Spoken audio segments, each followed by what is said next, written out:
Welcome to a new episode of the Hero Wars Jungle. The class skills are new and an unknown area. Are they great, crap, or just for money making? I would say a bit of everything. Let's check their mechanics and see how they really work. The first one, Control. This ability improves control effects. When the control effect ends, the affected enemy gets additionally a slow effect, which increases the cooldown of basic attacks and skills.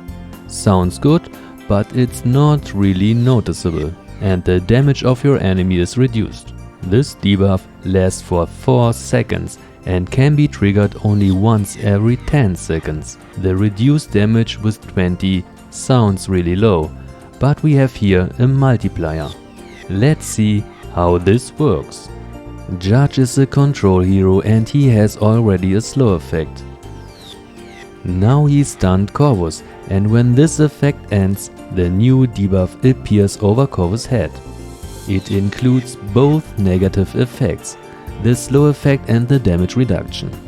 We have for those special control effects a keyword, so every skill with this keyword can apply the new class skill. By the way, Lean's charm effect is no stun. Let's have a look at the damage reduction.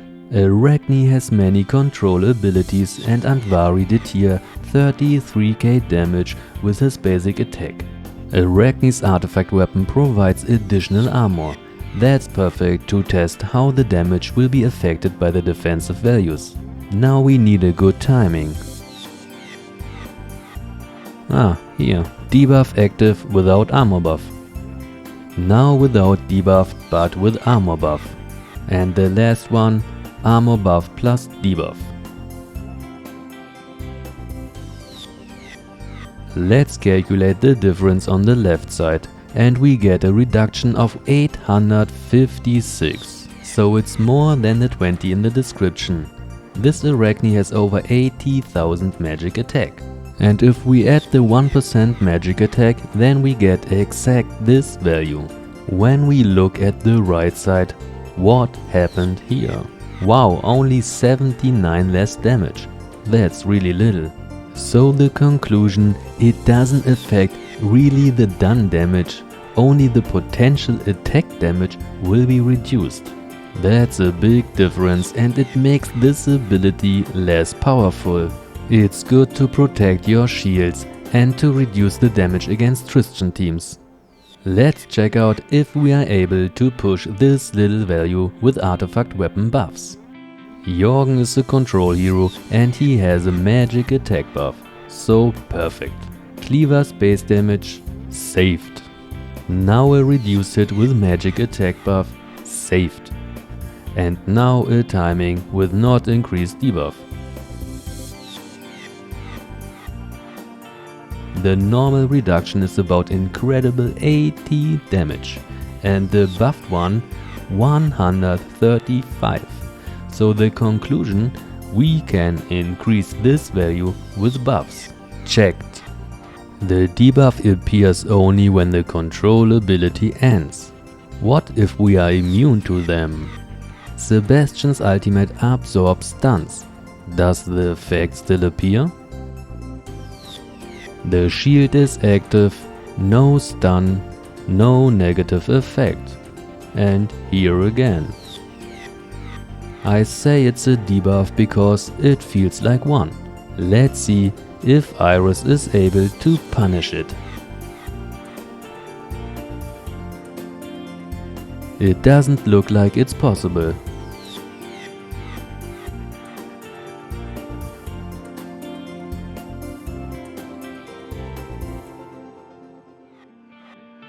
Here a great timing. So it's really not a debuff. And that's probably why they made a new keyword for this. But because of the new surprising findings, I have to test this behavior in the other way around. Martha has the control effect but doesn't get the burning effect. I mean, yes, it's logical. Why should an extended control effect be a debuff? Forget logic, just test it. Andvari and Astaroth show us the same behavior.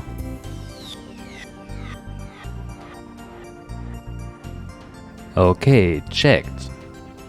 Let's look at the currently max stats. If we would have all heroes maxed, then the base reduction would be at 7200. It feels not much and we get only about 800 due to the magic attack multiplier. So this ability is not my favorite. Now the healer ability. Oh yeah, being a healer in Hero Wars is very hard. Is this the big comeback for healers? When a healer heals an ally, they apply an effect which converts incoming damage into healing. Wow, that sounds great. But again, only 220. Not much, but this time a 30% magic attack multiplier. Is this number again only the base effect? And interesting, each healer can apply this effect only once every 10 seconds. So if we have multiple heroes, then we can apply multiple effects. Cool. Look now at Orion's damage, 38,000 per missile. Marcus heals and now the green cloud appears. This is the effect. Now the missile damage will be splitted. The capacity of the class effect is at 13,000, so it's really 30% of Marcus' magic attack.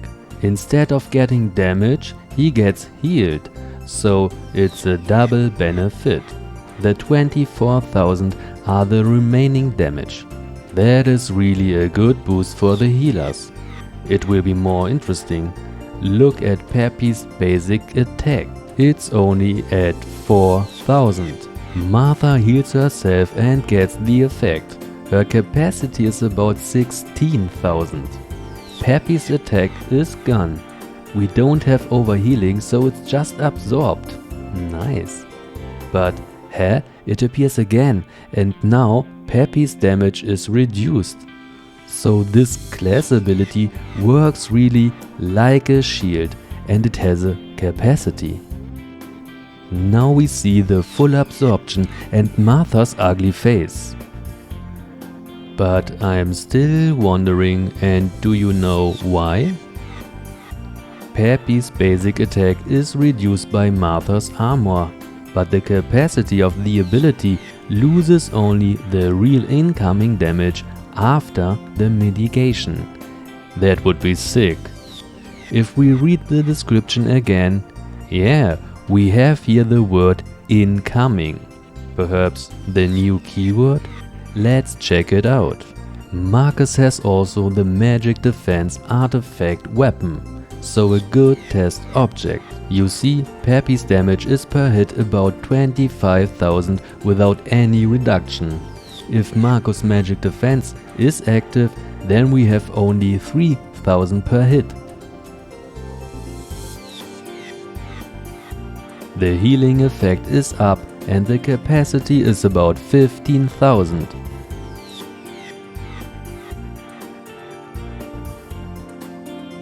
Now the magic defense is active and really, both hits are completely absorbed.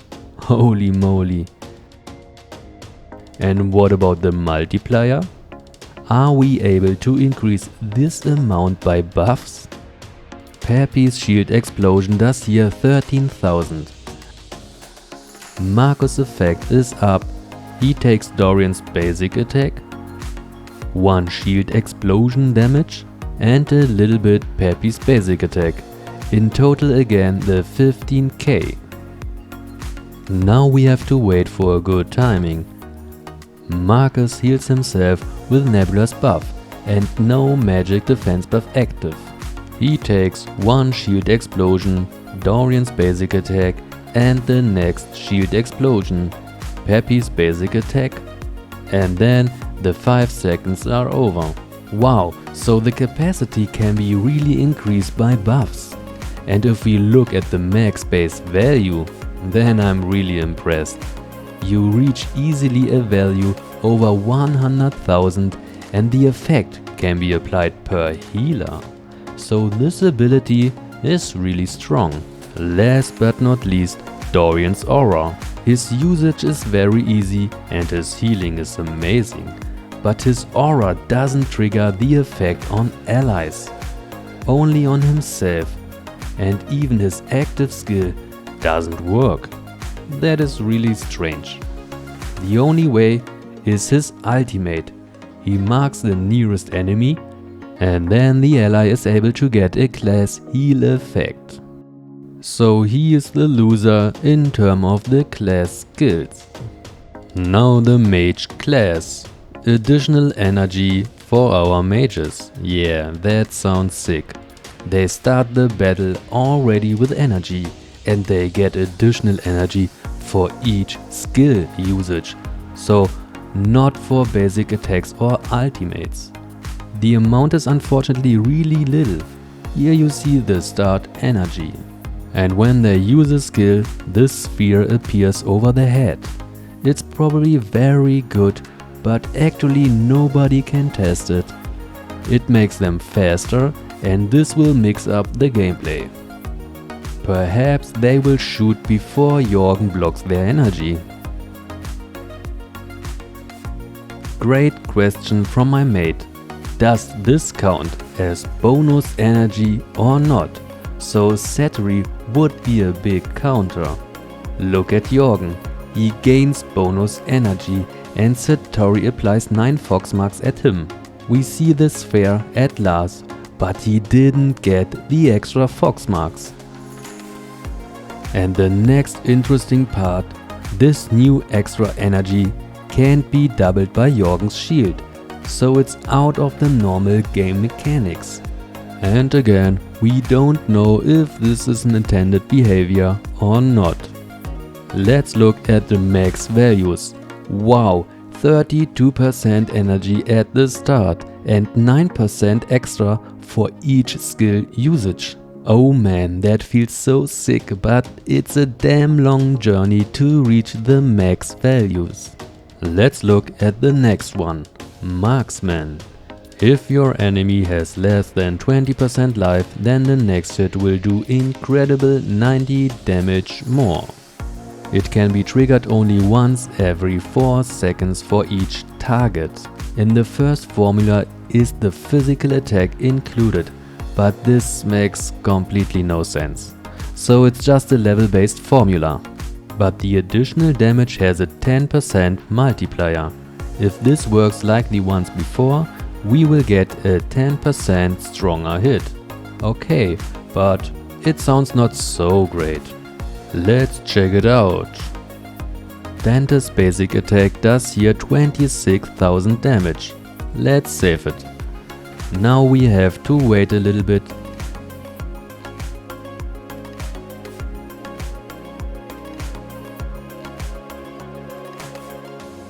Here it is. We see this weird yellow splash.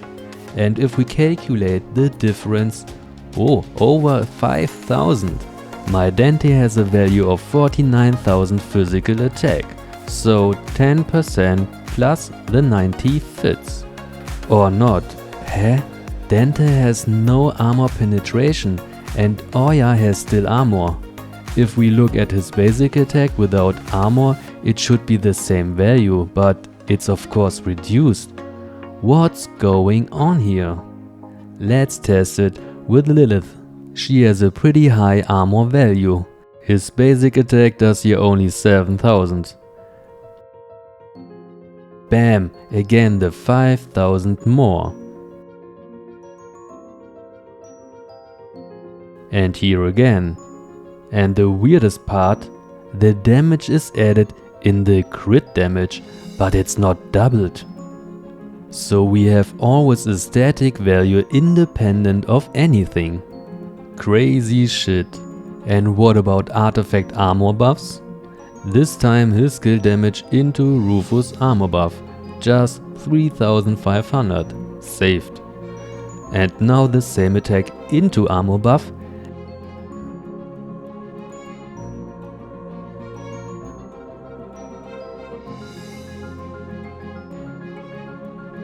And again the 5,000. Yeah, I have a little upgraded his glyph between both tests. So these class skills were completely different, and it's out of any Hero Wars logic. Look at the max value. The percentage is at max at nearly 70% life, and the base damage is over 40,000. We have still the 10% multiplier. So that is awesome. And now the biggest question: can we increase this damage with buffs? Galahad helps here. He provides about 11,000 physical attack for Dante. Skill damage with physical attack buff saved. Now we have to wait for the attack buff and a good timing.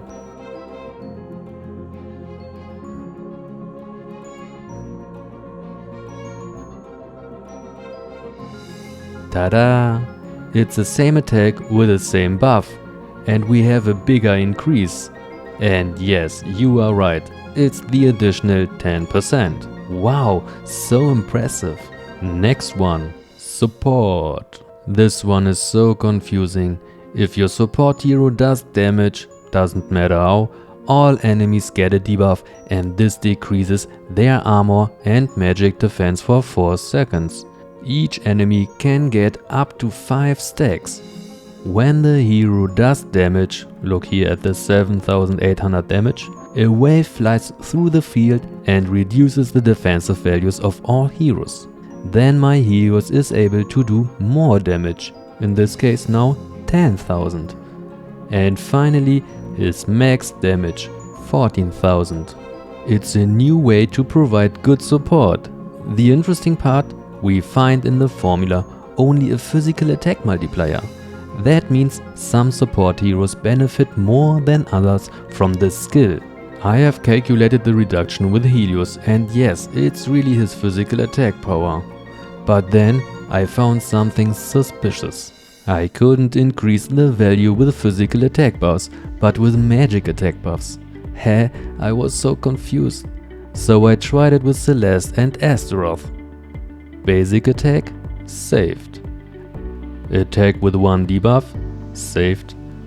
Celeste artifact weapon provides magic attack, so a good test object.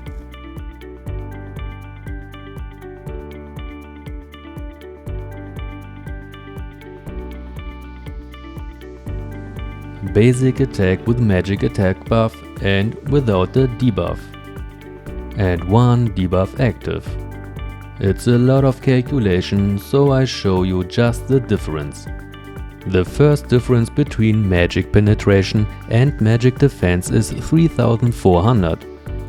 Our debuff reduced it to 2700, so the debuff reduced the value by 674.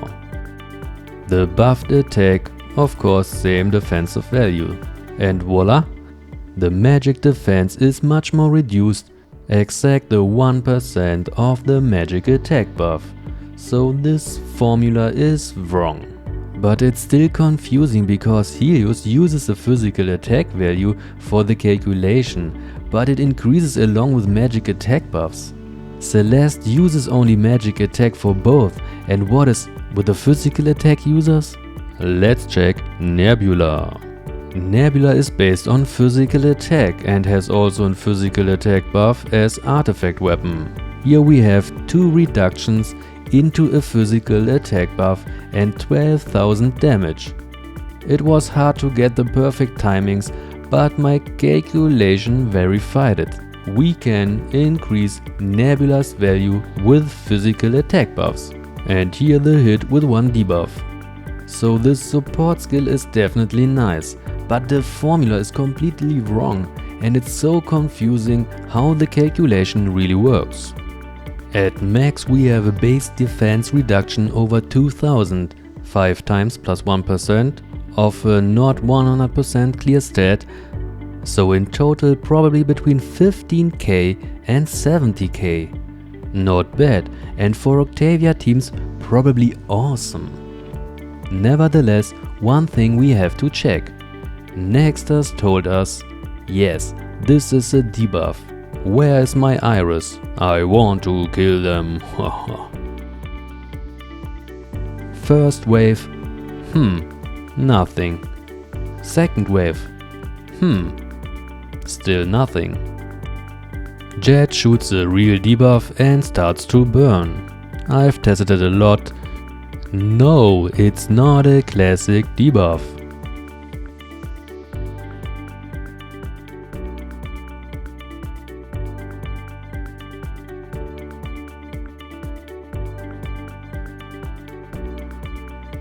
But if we use Iris in that team, suddenly this is working like a real debuff. Wow, what the heck! Now you know why I had tested the control skill also in the other way around. That's totally weird. It works only in one direction. I'm speechless. Let's go to the next one. The tanks have now a new way to protect themselves or to help their allies. Every 10 seconds they apply an effect on the lowest life ally and increase their armor and magic defense. With 50 not much, but we have here a 1% health multiplier. Let's check it out. It's pretty cool. The hero doesn't show anything and suddenly this black area appears. The damage reduction is very good and the best, it appears even during stunts. So you never miss the opportunity to increase the stats. It will be applied at the one with the lowest percent life. Astaroth has much more life than Peppy, but he gets a buff. Now Peppy received some damage and is slightly under Astaroth's percent life, so he gets a buff. It switches all the time dependent on the current percent life. This buff is really good, but we have no information about multiple buffs. What is if we use multiple tanks? Let's start with a single Aurora. She has a really low armor value. And Kira goes through it easily. 67,000. The buff appears but she penetrates her completely. Now with 2 tanks.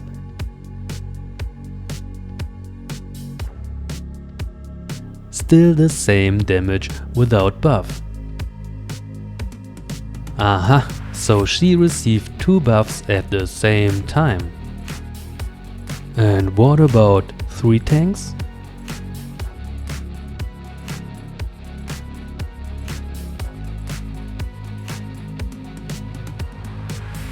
Interesting, we can't really see a visual difference, but 3 buffs for the same target sounds good. And if you can imagine the max stat, then you will be surprised. Daniel showed us unfortunately only a 45 level glyph. So it's really a 22,000 base. Wow! A tank with 800k life provides then 30k armor and magic defense. Not bad. And as always, let's increase the max life. Aiden is our man for this. Aiden got the buff and Andy does here 16,000 damage.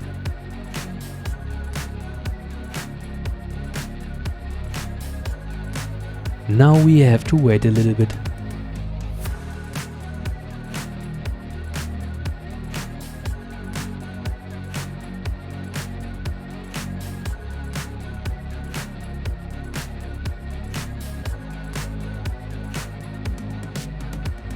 And tada!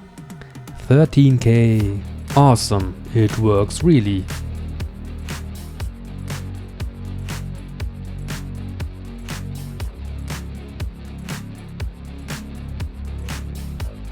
And 11,000. We can use this buff to make some crazy things if we fight against Yasmin or other heroes who attacks the lowest defensive hero. My Zisha has a lower armor value than Martha, but the buff appears perfectly right before Yasmin chooses her target. Now she attacks Martha, which is for Zisha really good.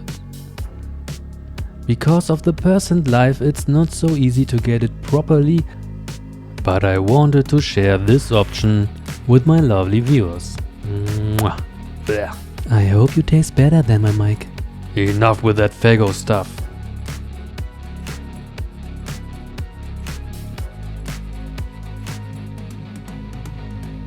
Okay, the last one.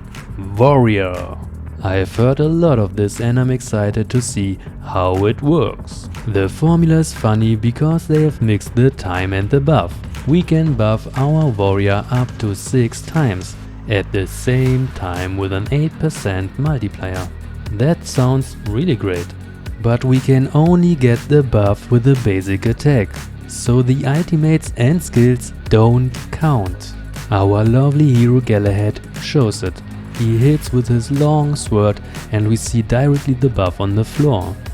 Even how many stacks are active. That's pretty cool. His skill attack doesn't trigger the buff and we see it's hard to get the 6 buffs. But many warriors have the ability to hit multiple targets with their basic attack, which means they get also the buff for each target they hit. No buffs active, 1 strike and 2 buffs. This technique has no limits.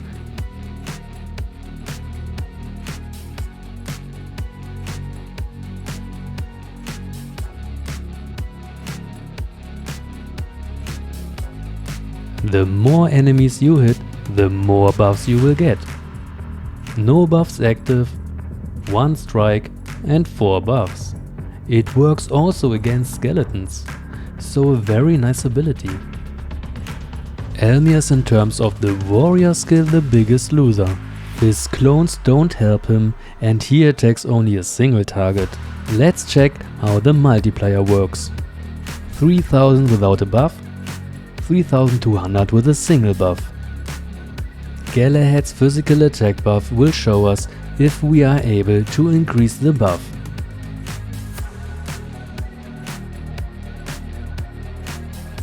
His artifact buff is active, no skill effect, 4700. And now with a buff. Oh, a crit. That's good too, so we can check how the crit influences the damage.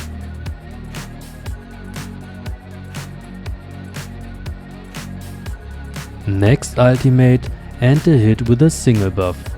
The buff provides in this case really the 8% physical attack power. The armor of Thea reduced the damage and I get the same value in my calculation, 249.